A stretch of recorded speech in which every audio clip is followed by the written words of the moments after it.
The Bulolo Forestry College used to train people who were responsible for many of the pine forests in the Bulolo, Watut and Menyamia areas. Back in the 1970s and 80s, the government placed a lot of emphasis on tree planting. Forestry was an important component of district administration functions, but in the 1990s, government attitudes shifted and forestry programs died out as funding dried up. We have a big need, and the government should look at trying to train its own people who love the bush, people who want to plant trees.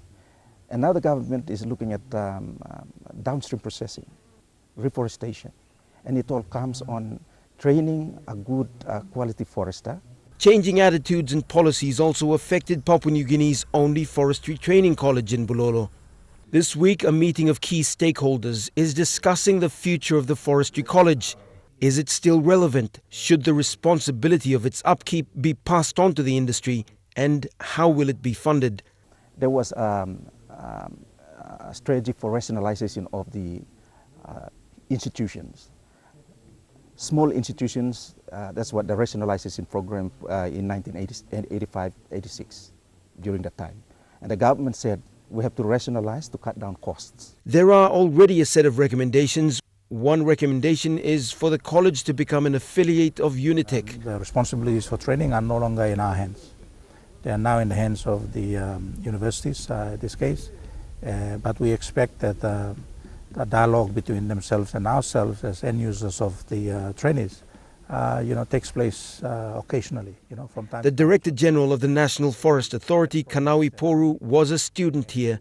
He says training standards have dropped significantly and graduates are finding that they're not ready for what's expected of them. On a weekly basis, we were doing about 40 hours a week. And today, it's been reduced to about as low as maybe 26, 27 or 28 hours a week. Now, that alone, you can already see that the amount of training that is going on has already declined. And therefore, you won't be able to see the strength and the intensity the students should come out with. With widespread criticism of the logging industry practices, the country is again seeing a shift in attitudes towards plantation forests.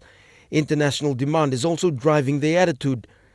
But the college's future remains a matter yet to be settled. Scott Waide, National MTV News, Lae.